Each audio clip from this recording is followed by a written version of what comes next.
Robert Greene, you did it again. You know, when you see a piece of content really resonates with you, well, as you guys know, I've been really digging into my past, my cultures, my story, and this video just popped up and absolutely expressed what I've been feeling, but I just didn't have the words to describe it. Now, this man always writes about history, so he has a much more clear understanding, perspective.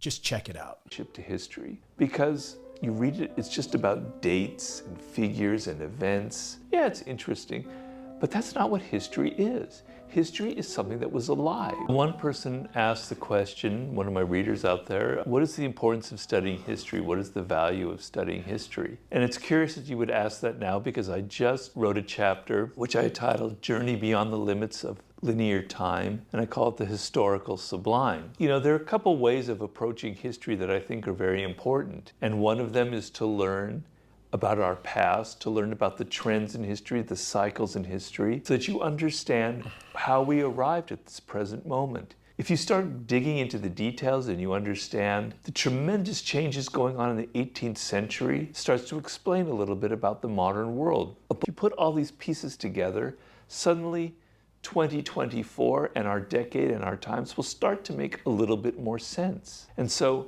a lot of people now walk around, this is what I wrote about in my chapter, they have no idea about history. They're ahistorical, what we would call ahistorical. Ahistorical. Okay? And they think that everything around them is so new and exciting and this has never happened before and this is just the world around them. You're living in a dream if you think that. You're living in an illusion. You don't realize that everything that we are now, every little atom in our bodies, every cell, every thought that we have comes from history, comes from people in the past, comes from things that were built in the past. If you like living in your dream and your illusion, reacting to everything and thinking everything is so important and significant without any sense of proportion, go ahead, be my guest. But history gives you a sense of proportion. But in the chapter I just wrote, I want to shift your relationship to history, because a lot of us, you read it, it's just about dates and figures and events. Academics who write about history and all these dead people and dead things and et cetera, et cetera. Yeah, it's interesting, but that's not what history is. History is something that was alive. So in 100 years, you are going to be history, right? And people might read about you in particular, but they're not going to understand you because they're going to transform you into something dead and frozen. They don't know what it was like for you to be alive in that moment, your thoughts, your dreams, your desires, your energy, etc. History is full of people who were once alive like you are now. My chapter is about...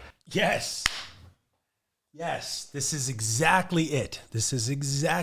So a few key things he said, man, so good. Number one, history gives you a sense of proportionality. If you study your history, you can get out of this monoculture where everyone wants the same thing, everyone thinks the same things, they're all saying the same thing. Literally, your story is being eaten up by some brand, by some organization, by some other entity's history is trying to wrap you up in it and make you want what they want, right? There's a hidden agenda, but history can give you some sense of proportionality. For example, when I look at what it took for my mother to come from Tonga with her father and to start out from scratch without English, it gives me a sense of proportionality of like, what's really impressive for me to do at this point. You know, that's hard, not even be able to speak English. So it can give you a sense for where you're at, and you can start comparing things that are in proportion to who you are and not in proportion to what the world is trying to sell you. Next thing, history is told in a very boring way, but with the advent of AI and being able to process all this video, I was just looking at a product called Glue AI, and it can literally find all the YouTube videos that you've ever made and actually do stuff with that data and process it for you. So what you're not creating, that void will be filled with something, but most people get turned into some frozen, non-emotional, historical figure. And I know you don't want that. And the nice thing about the way it is now is you have this combination of oral history plus everything's being transcribed. My grandfather, my great-grandfather, they all wanted things. And now I want things.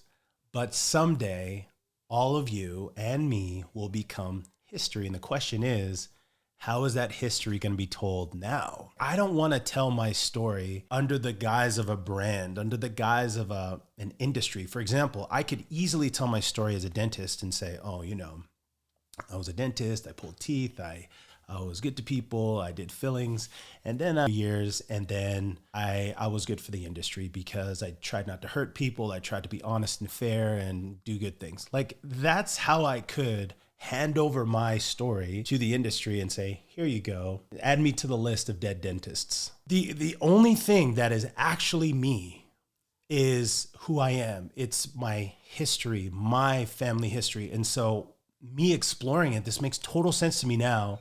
Thank you, Robert Greene, for explaining it to me and articulating it, because nobody I know has ever said something like that. People actually think that they're going to live beyond their death. Studying your history can give you some sense of proportionality of like, what is the meaning of your life? What is the purpose behind what you're doing? To me, that's super interesting. It's also super interesting that from a family wealth point of view, everything that you've ever devoted your life to, whether it be your family values or working super hard every day to make your life better for your children, all that's going to be lost in about 3 generations. My wife just made me cloud bread. It's worth taking a pause for. Every single day you are caught in this proverb that in 3 generations, everything you loved, everything you worked hard for will be lost. All the values you had, your children will no longer believe in them. All the money you gave them will be spent and it will be gone. All of the businesses you handed over to them will be sold. And this is why history is so ruthless to everyone, because everyone thinks they're going to live forever, but they don't do the work while they're alive to make sure that even their story is preserved, let alone all the other things. Like, most people have no plan. Trust me, I've looked at the statistics. You don't have a plan. Trust me. Like, if your plan is to hope that some organization or some brand or some industry is going to remember you, I promise you, unless you donate like millions of dollars, you don't really have a high hope of being remembered. Thank you, Robert Greene, for putting into words what I have been feeling. And that's why I will continue to do what I'm doing, because I refuse to let my story be told by another entity who's going to take it and replace it the moment I'm dead.